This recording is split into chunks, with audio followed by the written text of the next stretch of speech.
I believe it was Karl Marx that said, in order to save a race you first must have to destroy it.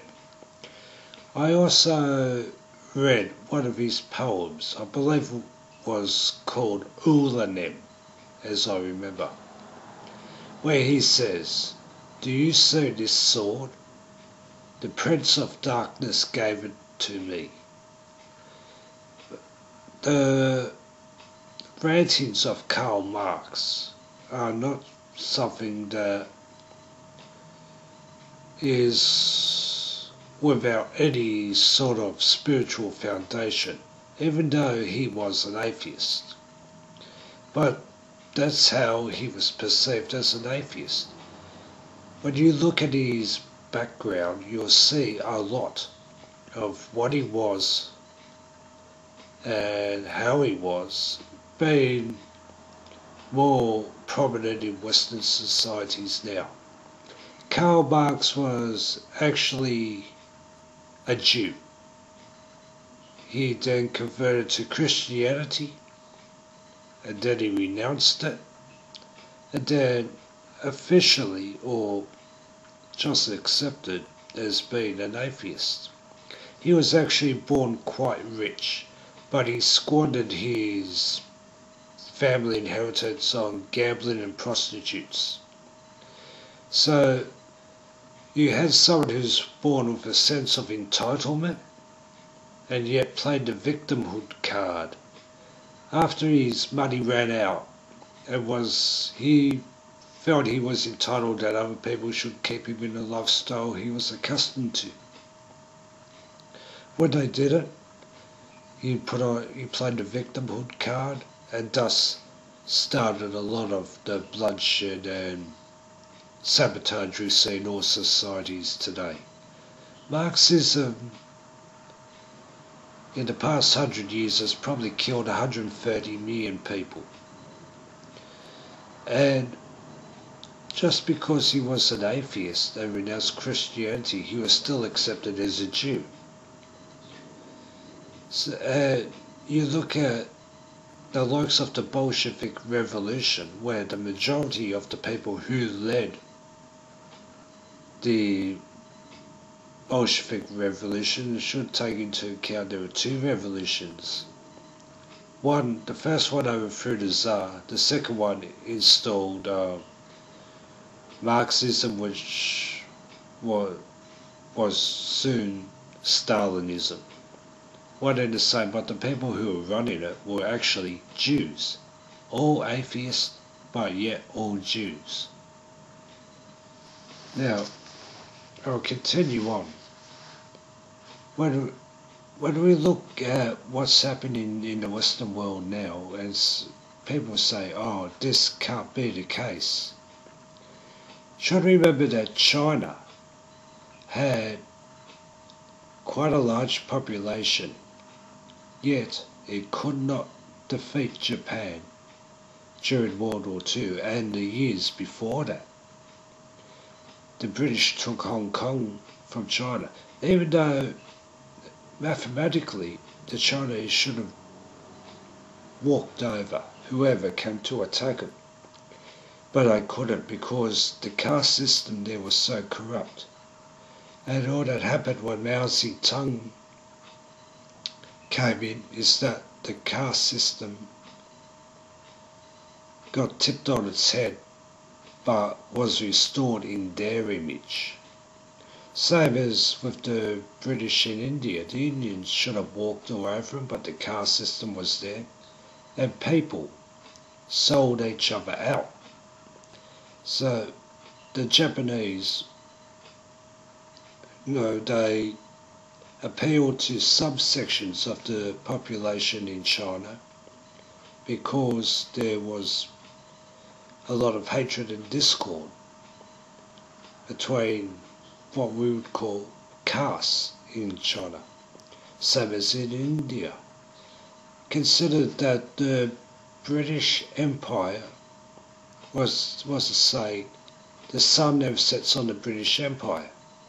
And that was true, even though with all their conquests, they should have been well, it should never have been in a situation where the sun never sets. It's when something defies the laws of mathematics, that's when you know something great is in play, whether good for some people and yet bad for plenty of others. And so we see, as I mentioned, you've got the upper echelons of Chinese society, Jewish society and white society, who are all bound together by the colour of their skin and the money they have, which is largely symbolic. Well, what makes a $100 note worth $100? It's just printed out. And we see that in order to keep this forming caste, because on a global scale, all three of these patricians would have to join together in order to rule on a global scale. And unless they do so, they will not have the position within the societies that they infect.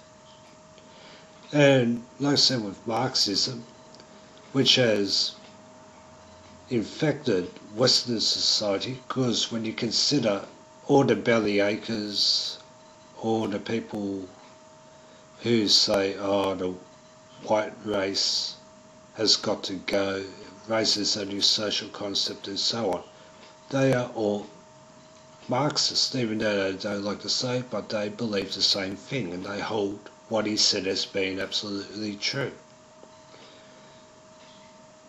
And Marxism is absolutely atheist, at least officially, and China, Ashkenazi Jews, and indeed white people, you see a rising tide of atheism, and it's not just a matter of, oh, you don't believe in God, but it's the fanaticism. You've got the likes of Richard Dawkins, who seems to be a prophet for atheism. And people will believe anything he says because he gets on TV and writes books. The cult of celebrity in different societies is being propagated by different means, whether by politicians, by celebrities. And when you look at it, if any three groups of patricians are going to succeed in taking this world in its entirety and the people with it, it'll be the Chinese, the Jews and the whites. So looking at the three patrician classes, of the Chinese, the Jews and the whites, you must ask yourself, how long would they separate from each other or keep their own identity? Because there's plenty of Chinese, plenty of whites, plenty of Jews for the next at least few generations. But when they would have to come together to prevent interbreeding, which you see affects some societies now, some racial groups. And you have to ask, who would be the best, who would be at the very top? And in all honesty, I don't think there could be a definite top racial caste. They would all have to breed together due to geography, due to social standing, and due to economics, because they will not ever want to marry down below their own fortune reserve. And if you want to say that this is the beginning of a God on earth situation, then you are very correct. Let's go back to ancient Egypt.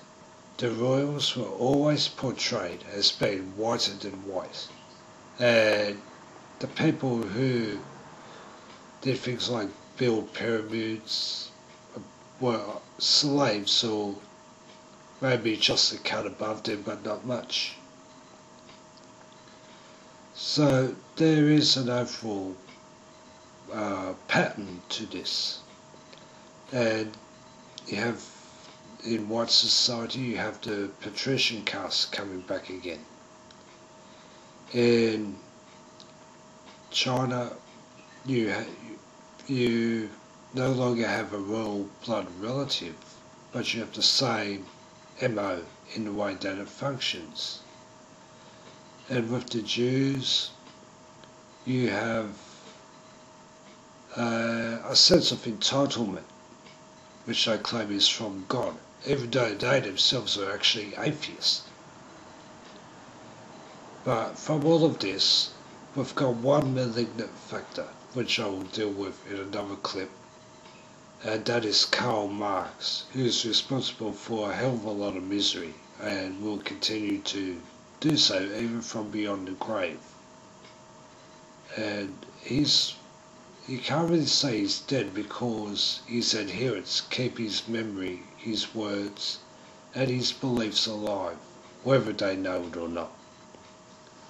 So until next time.